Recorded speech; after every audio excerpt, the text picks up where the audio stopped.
સુરતના નાસિરનગરમાં સૌથી વધુ મકાનોના ડેમોલેશન મામલે હવે નવો વિવાદ અને ચોંકાવનારો ખુલાસો સામે આવ્યો છે।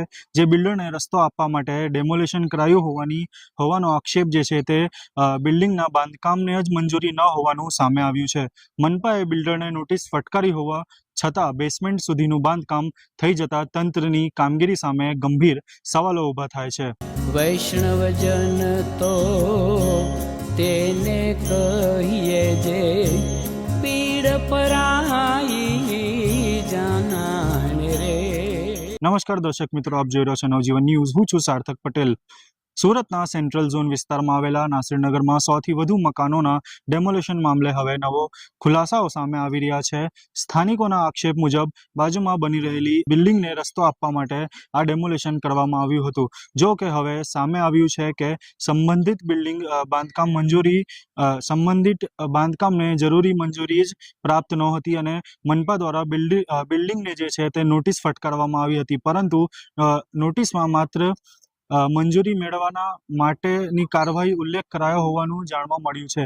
બીજી તરફ મંજૂરી વિના બેસમેન્ટ સુધીનું બાંધકામ પૂર્ણ થઈ ગયું છે હોવા છતાં તંત્ર દ્વારા કડક કાર્યવાહી કેમ કરવામાં આવી નથી તે અંગે અનેક સવાલો ઊભા થઈ રહ્યા છે। સીધી મહત્વના પ્રશ્ન એ છે કે સૌથી વધુ મકાનોનું ડેમોલેશન આખરે કોના આદેશથી અને કોણે કર્યું છે? આ સમગ્ર ઘટનામાં સુરત પોલીસની ભૂમિકા અંગે પણ અનેક પ્રશ્નો ઉઠી રહ્યા છે। આવો સાંભળીએ કોંગ્રેસના પૂર્વ કોર્પોરેટરે શું કીધું।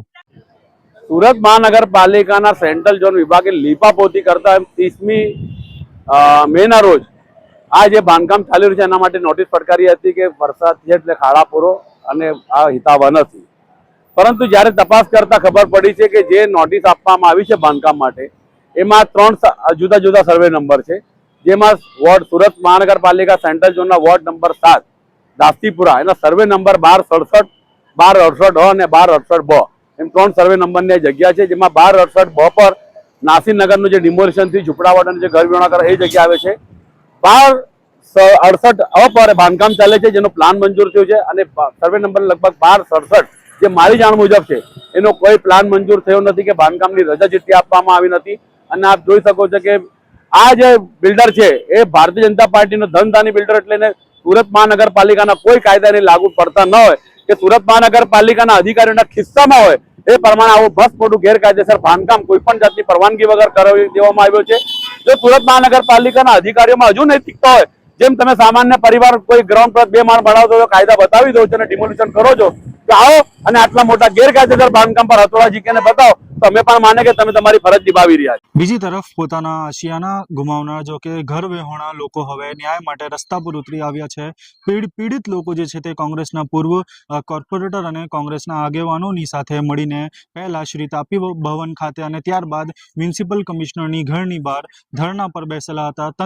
તંત્ર પાસે ન્યાયની ઉગ્ર માંગ કરી સ્થાનિકોનો સીધો આક્ષેપ છે કે આ બિલ્ડરની શાસક પક્ષ સાથે જોડાયેલી હોવાનું સુરત મનપાના કાયદા તેમજ લાગુ પડે નથી અને અધિકારીઓને તેમના ખિસ્સામાં જ છે। જો તંત્ર સામાન્ય માણસોના નાના મકાનો પર કાયદાનો દંડો ઉગામીને ડેમોલેશન કરી શકતું હોય તો આવા મોટા અને વગદાર બિલ્ડરોને ગેરકાયદે બાંધકામ પર હથોડો ક્યારે ચલાવશે તે એક મોટો સવાલ છે। આવા જ મહત્વના સમાચાર માટે જોતા રહો નવજીવન ન્યૂઝ। સુરતથી સાર્થક પટેલની રિપોર્ટ।